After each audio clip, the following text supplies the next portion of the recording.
Bienvenidos a Encuentro Digital, el programa donde nos gusta sentarnos a conversar con los grandes influencers de internet, ya que son representantes de una parte de la población, y ya que en Chile el 91,24% de la población es cristiana, creo que ha llegado el momento de hablar con uno de los representantes más virales de esta fe. Es por eso que el día de hoy nos acompaña desde Buenos Aires, Argentina, el señor Santiago Alarcón, Rincón Apologético. ¿Cómo les va, futuros apologistas? A ver, estamos con el pastor Gabriel Ballerini, un referente aquí en Argentina en cuestiones de aborto, ideología de género y demás. Señoras y señores, para aquellos que quizás son un poco despistados, no es requisito para ser cristiano leer la Biblia. Santa Claus no tiene nada de malo, o sea, no hay algo inherentemente malo o que nos lleve a pecar por el hecho de nosotros tener alguna representación del viejo, ¿no? Y hablando de amor, nos acompaña Santiago Alarcón de Rincón Apologético. ¿Cómo estás, Emma? ¿Cómo te va? Un placer tenerte acá finalmente. Acompáñame en este viaje que tiene como objetivo saber si el cristianismo es verdad o no. Si el cristianismo es verdad, tenemos que encontrar razones para creer en él. Santiago, ¿cómo estás? Bueno, muy bien, muchas gracias por la invitación, gracias por la presentación también, creo que me queda un toque grande el saco, pero te agradezco mucho. No, para nada. Oye, Santi, hay hartas cositas que quiero preguntarte hoy día, pero partiendo por tu nombre, y esto tiene que ver con que harta gente que nos estará viendo en la casa dirá apologético. ¿Qué es lo apologético? ¿Qué es la apologética? Entonces, por favor, sácanos de esta duda, ¿qué es la apologética? Para comenzar a hablar. Bien, en términos técnicos, la apologética viene a ser la parte de la teología que trata de proporcionar una respuesta racional al por qué es que creemos en lo que creemos. En términos prácticos, básicamente es asumir la carga de la prueba y tratar de transmitir el por qué es que nosotros abrazamos nuestra fe, ¿no? Entonces, bueno, nada, básicamente esa sería la respuesta resumida. Buena. Oye, yo he visto hace bastante tu contenido y si bien está centrado en lo que es la fe cristiana, también me he dado cuenta que hay varios guiños a la política en general. Entonces, me gustaría saber tu opinión al respecto de la figura de Jesús, si es encasillable en las grandes categorías o etiquetas que conocemos como izquierda o derecha. Lo digo porque yo escuchaba a gente de derecha decir, no, el mensaje de Cristo es súper de derecha, y a gente de izquierda decir, no, el mensaje de Cristo es súper de izquierda. O sea, ¿qué piensas tú al respecto? A ver, no soy un experto en el tema, me gusta la política, pero soy un neófito al respecto. Ahora, cuando hablamos de Jesús, me parece que sería una especie de anacronismo el caer en resumir de que Jesús, bueno, o era de izquierdas o de derechas. Me parece que eso es evidente. Ahora, sí creo que hay veces que la derecha puede estar más inclinada a valores que como cristianos históricamente abrazamos que la izquierda. Entonces, personalmente yo, a mí, me simpatiza un poco más la derecha, evidentemente, pero jamás podría decir Jesús es de derechas o de izquierdas porque sería caer en un anacronismo. Perfecto.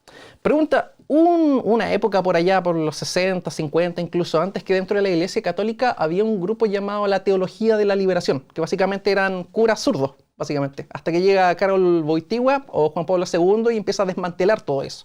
En parte porque él le tocó vivir en la Polonia que fue ocupada por los soviéticos, se le tocó vivir en carne cruda el socialismo.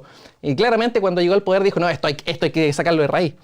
Pero más allá de esa experiencia que hubo histórica, ¿tú tienes alguna postura al respecto de aquellos que sí le atribuyen al mensaje de Cristo un carácter político y llevan al cristianismo a la política?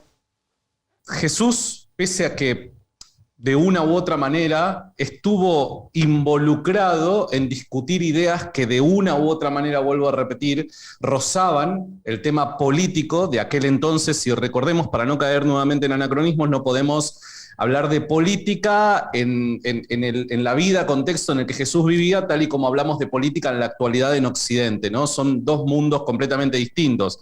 Pero de alguna u otra manera podríamos decir que sí, que Jesús o ciertas opiniones, enseñanzas de Jesús rozaron el terreno de lo político, ¿no? Ahora, que Jesús haya sido considerado un líder político o que la gente lo haya visto de esa manera y demás, no creo que sea lo que las biografías o los documentos más antiguos que tenemos referentes a él nos transmitan. De hecho, llamativamente, muchos judíos esperaban a un líder mesiánico de carácter político que asumiera un rol de gobierno, etcétera, etcétera, y Jesús esquivaba ese tipo de responsabilidad, ¿no? Porque su tarea, según los evangelios, no había sido justamente esa.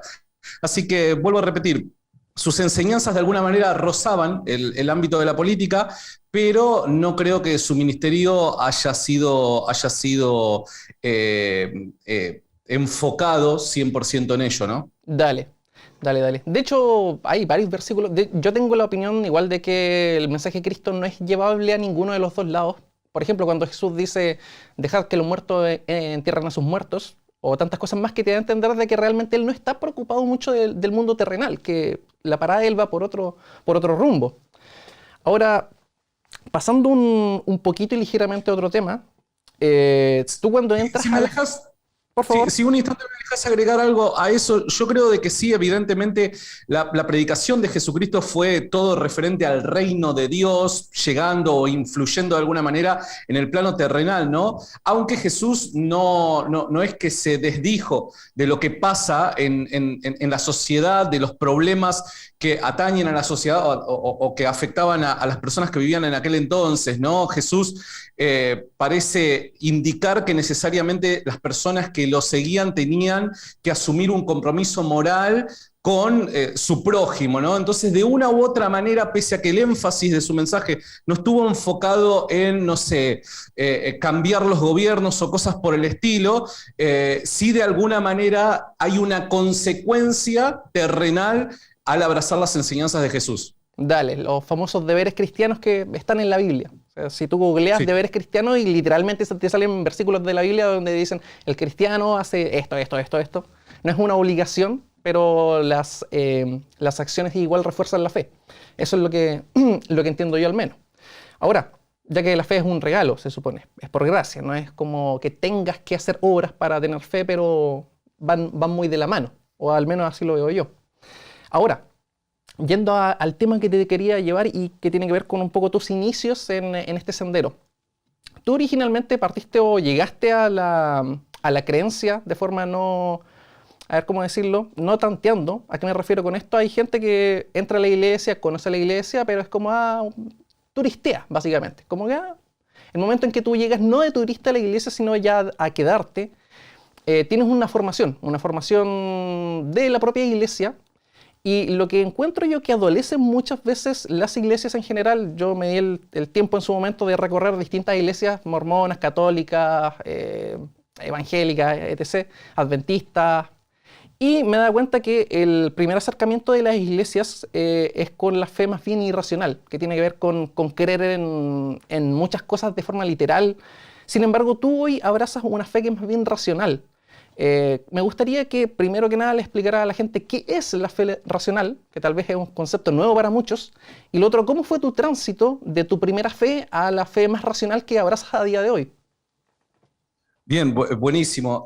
Sí, yo siempre digo de que tuve 2 etapas de conversión, podríamos decir, porque yo también 23, 24 años llego a la iglesia y abrazo la fe por una experiencia personal, podríamos llegar a decir un tipo de experiencia mística que uno vivió, ¿no? Y creo, bueno, ahí hay algo distinto, algo que de alguna u otra manera me llama a quedarme, a permanecer y demás, pero cuando pasaron varios años y empecé a querer nuevamente recursar mi carrera universitaria, me di cuenta que la forma en la que había creído no era eficaz para todas las personas, ¿no? No todas las personas podían creer o abrazar la fe de la misma forma en la que yo lo hice, ¿no? Y es más, cuando llegué a la universidad y tenía ahí el sueño de convertirme en el nuevo apóstol Pablo, predicando en el campus universitario y demás, no sé de dónde lo había sacado, pero bueno, uno siempre tiene que tener un héroe, ¿no? Recuerdo de que cuando comencé a querer evangelizar a las personas de ahí, me presentaron una serie de objeciones que jamás las había pensado, nunca ni siquiera las había meditado para mí, ¿no? Y la verdad que eso me hizo entrar en una crisis de fe. Esta crisis de fe me llevó a empezar a buscar respuestas, ¿no? Respuestas que, ojo, yo no encontré dentro de las iglesias evangélicas, porque es bien como vos decís, lamentablemente, al menos en esta parte del mundo, muchas iglesias y el 90% de los evangélicos son pentecostales, y lamentablemente no quiero decir de que todos los pentecostales son irracionales para nada, pero hay una gran, amplia mayoría de pentecostales que muchas veces abrazan una especie de fideísmo, ¿no? Una cosa de creer o reventar, algo por el estilo, ¿no? Y yo era parte de ese tipo de comunidad. Entonces, dentro de la iglesia en donde estaba y de las iglesias amigas que podía llegar a tener contacto, no me daban respuestas que pudieran satisfacer el intelecto, ¿se entiende? Entonces, en mi corazón como que había una lucha entre el intelecto y el corazón, ¿no? Mi corazón estaba dispuesto a creer, pero el intelecto me decía, mediante las objeciones que me habían preguntado, que me habían presentado, perdón, la verdad es que esto no tiene sentido. Hasta que descubrí la disciplina de la apologética y descubrí de que hay personas y que hubieron personas a lo largo de los 2000 años que el cristianismo lleva existiendo, que se han encargado de proveer respuestas racionales a los planteos que se pueden hacer a la fe cristiana. Ahora, no hay que confundir una fe racional con racionalismo. Si yo abrazara el racionalismo, no podría ser una persona de fe. Entonces hay una diferencia, ¿no? Yo no soy un racionalista. Lo que sí creo es que la fe y la razón no están enemistadas, sino que pueden caminar de la mano. Y de hecho, si voy al manual de instrucciones, ¿no? de los cristianos, la Biblia respalda y promueve este tipo de fe, una fe racional, una fe que se ve respaldada por la razón, ¿no? Entonces, aquellas cosas que los cristianos creemos como tales, creo que se pueden llegar a explicar de forma racional, aun cuando dicha explicación no llegue a comprender la infinitud de Dios, por dar un ejemplo, ¿no? ¿Quién podría explicar racionalmente y de forma detallada qué es Dios y demás, ¿no? Entonces, es racional la fe, pero la fe también siempre guarda algo de misterio. Claro.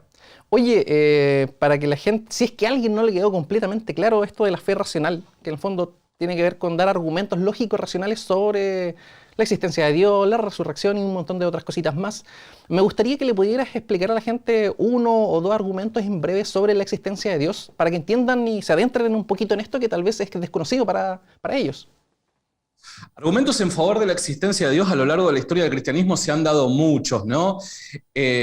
Algunos les puede llegar a satisfacer, a otros quizás menos, pero que se han dado muchos.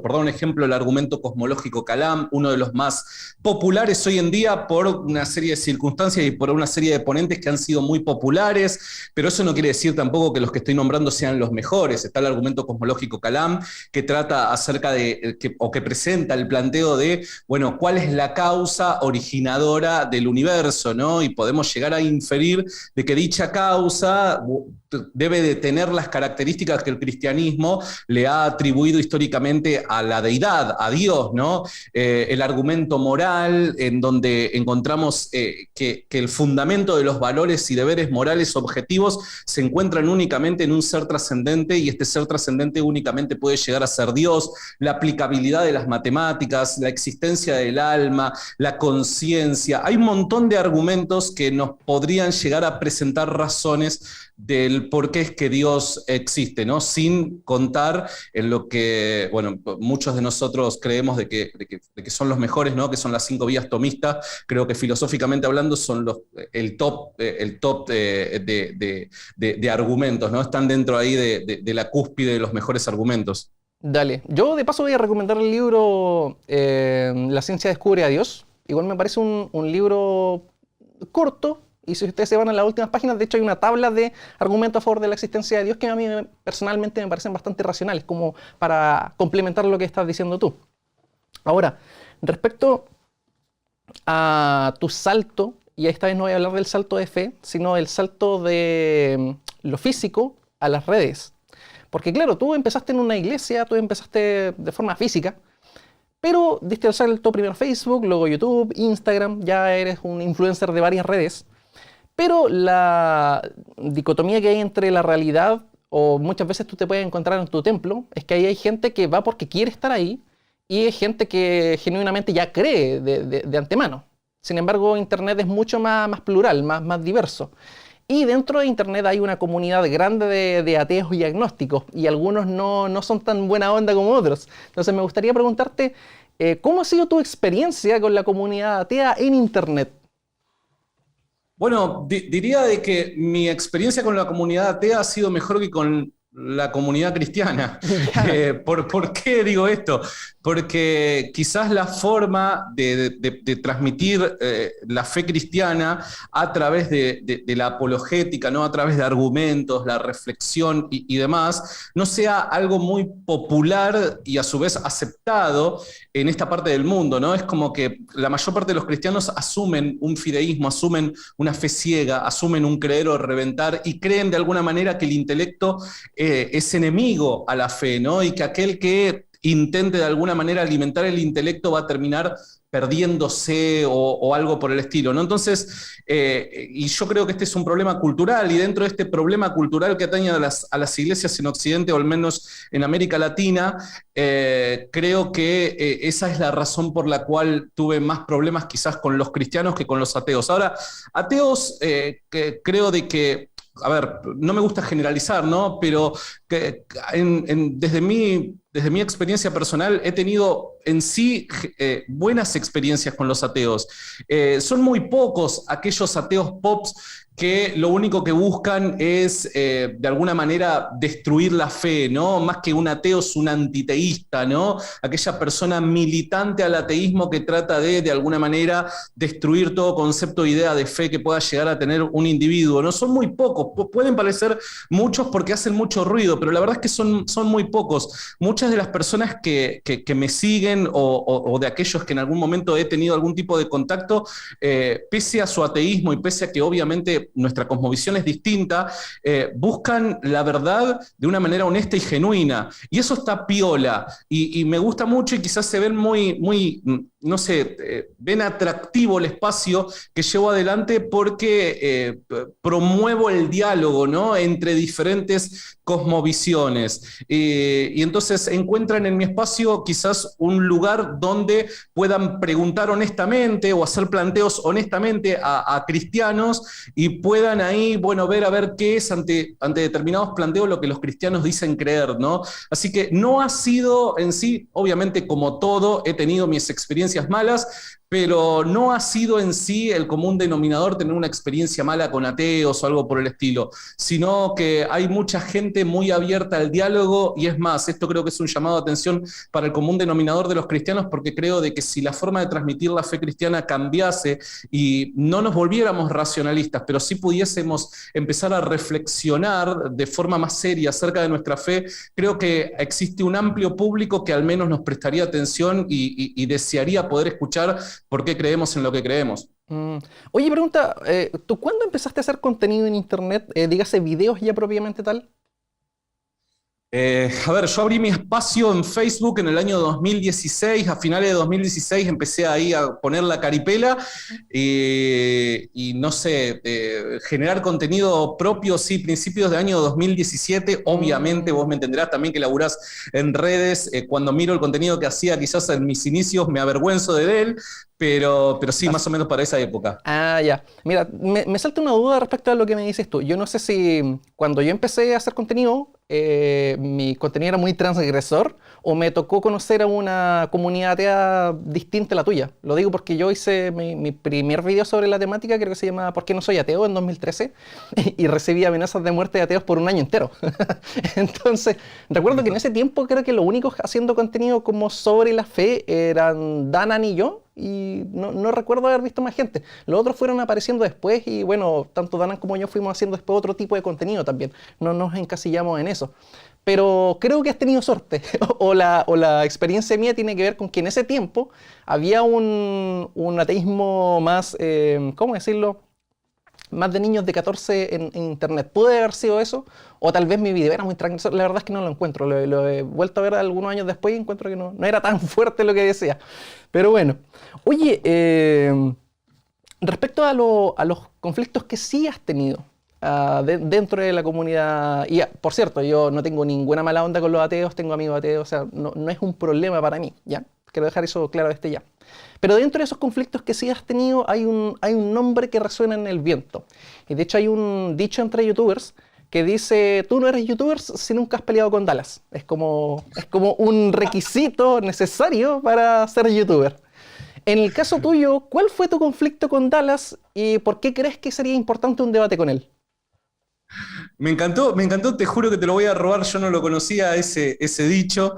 Quiero aclarar, yo también tengo amigos ateos, tengo amigos agnósticos, me encanta poder tener ese intercambio intelectual con personas que no creen como yo, porque creo de que solamente de esa manera puedo acercarme a mayor objetividad en cuanto a mis ideas, ¿no? Si nos juntamos solamente entre los que pensamos igual, o sea, vamos a vivir dentro de un iglú, dentro de un tupper, ¿se entiende? Nunca vamos a poder progresar en cuanto a nuestras ideas.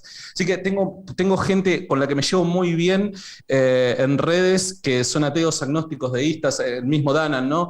Y demás, así que sí, comparto 100% lo que vos decís. Ahora, con respecto al tema de Dallas, a ver, comenzó todo porque a mí me molesta mucho que bardeen mi fe. Bardear en Argentina quiere decir como que, no sé, insulten mi fe, ¿no? Yo no tengo problema con la persona que hace planteos válidos, honestos y serios para refutar mi fe. No tengo absolutamente ningún problema, porque me parece de que eso es parte del diálogo, parte del convivir entre personas que piensan distinto y demás. Creo en la libertad de expresión, etcétera. Entonces, no tengo absolutamente ningún problema. Pero no me gusta cuando se plantan a insultar mi fe o a reírse de mi fe o a reírse de personas que creen como yo y que quizás no tienen las herramientas o la formación como para proveer una respuesta, ¿no? Y Dallas se ha encargado de hacer muchos videos riéndose de nuestra fe, particularmente del cristianismo, ¿no? Porque él dice que se ríe de la fe en sí o de la religión en sí, pero obviamente ataca principalmente al cristianismo, ¿no?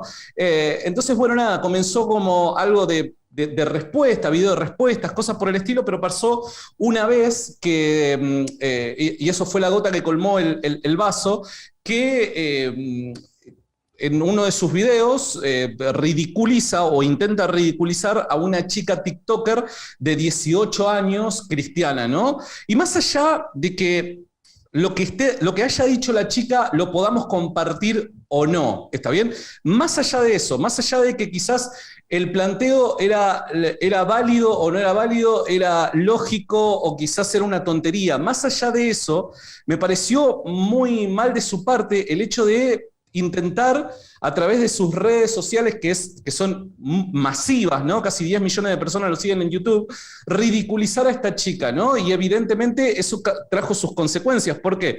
Porque todos los seguidores de Dallas o una buena camada de ellos van a las redes sociales de esta chica y le hicieron bullying por varios días y demás, ¿no? Y recuerdo de que luego de hacer un video comentando lo ocurrido, esta chica se comunica conmigo a agradecerme porque la verdad es que la había pasado muy, pero muy mal. Ahora, ¿cuál fue el tema? El tema es que luego de ese video, en donde intenta ridiculizar a esta chica salida de secundario, diríamos acá en Argentina, él se comunica con ella en privado para tener un debate con ella, con una chica de 18 años que estaba saliendo del colegio. ¿Se entiende? Y sí. Cuando vos ya sabés de que previamente hiciste un video para intentar ridiculizarla o te reíste, te mofaste de ella, no de su fe siquiera, sino de ella, ¿qué tipo de debate querés tener? Evidentemente las intenciones no es el debate en sí, discutir ideas, sino evidentemente las intenciones son poner en manifiesto aún más la ridícula postura que puede llegar a tener esta chica, ¿no? Y eso la verdad que al menos a mí me colmó el vaso porque esa chica podría ser mi hermana, podría ser mi sobrina, podría ser probablemente mi hija, y la verdad es que si eso hicieran con una amiga, con una sobrina o con quien sea, la verdad es que yo también me sentiría bastante mal, ¿no? E intentaría proveer algún tipo de respuesta a esto tratando de defenderla, ¿no? Porque me parece bastante injusto. Ahí fue que comenzó todo y lo invité a debatir, ¿no? Che, bueno, a ver, ¿tenés algo que debatir? ¿De verdad creés que la fe es ridícula? Bueno, loco, plantate con alguien que se plante y que te haga también preguntas a vos y que te cuestione también a vos, ¿entiendes? Porque con un chico cualquiera debate. Y fue ahí que arrancó nuestro problema, nuestro conflicto. A él le han llegado mis videos, él sabe bien quién yo soy y demás, pero siempre en reiteradas oportunidades ha intentado esquivar el tema. Le han hecho saber de que quiero debatir con él y demás. Él ha dicho de que no quiere debatir conmigo porque supuestamente estoy buscando público. Una tontería, ¿no? Un disparate. Así que, bueno, nada, ese sería el eje del conflicto. Dale. Oye, voy a introducirme dentro de esa pregunta que quedó en el aire, porque va ligado con lo que te voy a preguntar ahora, de por qué sería importante debatir con él, pero voy a trasladar esa pregunta a otra pregunta un poco más macro. Perdón, me había olvidado. No, tranquilo. Y tiene que ver con que yo te he visto varios videos en internet desde hace ya un tiempo. Sin embargo, también debatiendo en internet me he dado cuenta que hay mucho, pero realmente mucho efecto Dunning-Kruger, es decir, gente que no se da cuenta de sus errores, aunque se les pongan en la cara, y también mucho sesgo de confirmación, es decir, gente que solamente está escuchando lo que ellos quieren escuchar. Eso pasa mucho también en el público. Hay debates donde la gente ya te dio por ganador o perdedor antes incluso de que tú digas una palabra, y se van del debate sin haber escuchado nada. O sea, si ellos venían apoyándote a ti o en contra de ti, para ellos eso es lo que importa hasta el final del video. No les importa lo que se diga entre medio. Considerando ese contexto que hay en internet, que se da mucho, ¿vale la pena debatir hoy por hoy? ¿Cuáles son tus razones para seguir debatiendo en internet? Bien, buenísimo, sí, estoy completamente de acuerdo con vos. Todos, de una u otra manera, hemos sido y seguiremos siendo víctimas del sesgo de confirmación por causa de un sesgo propio de nuestra cosmovisión, ¿no? Entonces es como que hay una especie de inclinación siempre a ver favorecidas nuestras ideas y oír aquello que queremos oír, ¿no? Es un problema propio de la naturaleza humana esto, ¿no? Y al tratar de alcanzar objetividad, creo que es una tarea difícil. No creo que alguien pueda llegar a ser 100% objetivo. Siempre la subjetividad de alguna manera se va a meter ahí en medio y va a teñir, ¿no es cierto?, de gris un poco nuestras posturas. Por eso es que decía al principio, a mí me encanta charlar con personas que no piensen como yo, porque de alguna manera ayudan a mi sesgo a poder ver con mayor claridad, ¿no? Ahora, con respecto al tema de los debates, yo creo que sí, que ayuda el tema de los debates, porque si no, en definitiva, me parece que nosotros estaríamos dando el brazo a torcer de que es imposible, de que cambiemos de postura, es imposible que la razón nos permita a nosotros identificar cuáles son aquellos errores que hemos estado abrazando, y evidentemente, no solo a través de la experiencia personal, sino a través de la experiencia de terceros, podemos ver de que hay puntos en nuestra vida en donde ciertas circunstancias hacen que hagamos un clic y nos demos cuenta, che, al final, durante un montón de tiempo estuve creyendo esto y estuve equivocado. Entonces, no es imposible alcanzar al menos cierto grado de objetividad y darnos cuenta de nuestros propios errores. Y creo que un debate, pese al fanatismo que hay, porque es cierto, y hay mucho fanatismo por parte del cristianismo, a mí me ha pasado muchas veces de que yo he sentido de que hubieron debates de que verdaderamente los he perdido, y había un montón de gente que me decía, no, lo ganaste, qué bien, qué groso, que esto, que lo otro, y yo digo, pero no estás viendo que evidentemente lo perdí. De igual manera también cuando uno debate y cree de que ha salido victorioso porque los argumentos personales no han sido refutados y su contraparte no ha presentado buenos argumentos y demás, y mismo así los seguidores de la otra persona no llegan a ver esto con claridad, ¿no? Y bueno, guardan su postura. Yo creo de que el debate en sí mismo ayuda, y ayuda porque he visto muchos resultados, personas que de repente eran deístas, budistas, agnósticos y demás, y que terminan empezando a ver de que hay argumentos que el cristianismo puede llegar a proveer, de que son buenos, de que tienen respaldo argumentativo, evidencial, y que deberían de empezar a considerarse de una manera distinta, ¿no? Entonces, creo que ese grado de objetividad se puede alcanzar, y uno de esos caminos pueden llegar a ser los debates. Dale. Oye, ya para ir cerrando, me gustaría hacerte dos preguntas finales, así que te voy a pedir lo más brevedad en las respuestas, pero igual dentro de tu libertad. Perdón si me No, tranquilo. Te juro que estoy tratando de... No, está todo bien, está todo bien. Oye, preguntas finales. La Biblia para algunos es un compendio de textos sagrados que tiene en sí la palabra de Dios mismo y que entrega valores que son netamente vigentes, y para otros es un libro más bien desvencijado con una moral que ya es añeja y ha sido superada por la moral humanista. Al respecto de esas dos visiones de mundo que hay sobre un mismo compendio de textos, ¿qué crees tú que todavía es importante transmitir de la Biblia? ¿Qué valores hay ahí que hasta el día de hoy siguen vigentes y se tienen que seguir transmitiendo? Yo no creo que el principal objetivo del cristiano tenga que ser transmitir ciertos valores. sino que la importancia del texto bíblico, y mirá cómo te lo digo, ni siquiera asumiendo de que la Biblia como tal, conjunto de libros, es inspirado por una deidad, ¿está bien? Sin siquiera asumir eso, yo creo de que hay una historia para compartir y que dicha historia, si llega a ser verdad, todo lo demás adquiere sentido, ¿no? Y se vuelve veraz, ¿no? ¿A qué me refiero? Me refiero a la historia de Jesucristo. O sea, si Jesucristo realmente murió y resucitó tal y como cuentan los cristianos desde que comenzó a existir el cristianismo, todo lo que dice la Biblia se vuelve verdad. Si Cristo no murió y resucitó, todo lo que dice la Biblia es una mera opinión de un geógrafo que en algún momento en la historia se le dio... se vio inspirado, por así decirlo, de forma humana, ¿no?, en escribir un punto de vista acerca de una circunstancia que estaba atravesando, ¿no? Entonces, todo depende de ese hecho. Entonces, creo que si ese hecho no ocurrió, los valores cristianos terminan siendo una mera opinión de una comunidad añeja que, vale como tu opinión o como la opinión, no sé, de alguna tribu africana, ¿no? O sea, es simplemente motivo de discusión, nada más. Se entiende. Oye, y mi última pregunta ya para cerrar. Tú hace algunos meses tuviste la oportunidad de entrevistar a uno de los grandes debatidores y defensores de la fe cristiana racional, el señor William Lane Craig, ¿ya? Uno de los grandes a nivel internacional. Tú que has tenido la oportunidad de ver varios debates de él, leer textos de él, leer artículos de él, para la gente que está viendo en su casa y quisiera acercarse a la fe racional, más allá de videos que puede ver tuyo, que Rincón Apologético es el canal, ¿cuál sería una obra de Lane Craig que recomendarías a la gente ver? ¿Algún debate, algún video, algún libro, de algún artículo? ¿Qué sería esa obra que dirías, ¿quieres conocer la fe racional? Esto es...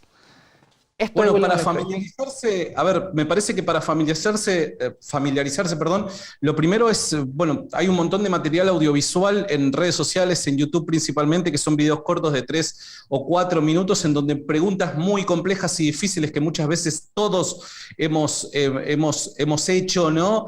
Él la responde de forma muy sencilla, ¿no? Y concisa, de manera concisa, ¿no? Para que todos podamos entenderla. Entonces, para familiarizarnos con su material, siempre recomiendo primero buscarlo ahí en internet, en YouTube, y ver qué contenido hay de pequeños fragmentos, ¿no? Pero luego, si querés pasar a poder leer alguna de sus obras, yo siempre recomiendo el libro Fe Razonable, porque es el libro que nos permite de forma sistemática entender qué es lo que el autor cree acerca de la fe cristiana y por qué llega a la conclusión de que ser cristiano es abrazar una cosmovisión racional que está justificada por evidencias, ¿no? Comenzando desde la existencia de Dios hasta la veracidad del cristianismo como tal. William Lane Craig aborda capítulo tras capítulo, paso a paso, cómo es que podemos llegar de un punto a otro de forma sistemática y sencilla, ¿no? Así que creo de que ese es la mejor recomendación. Dale.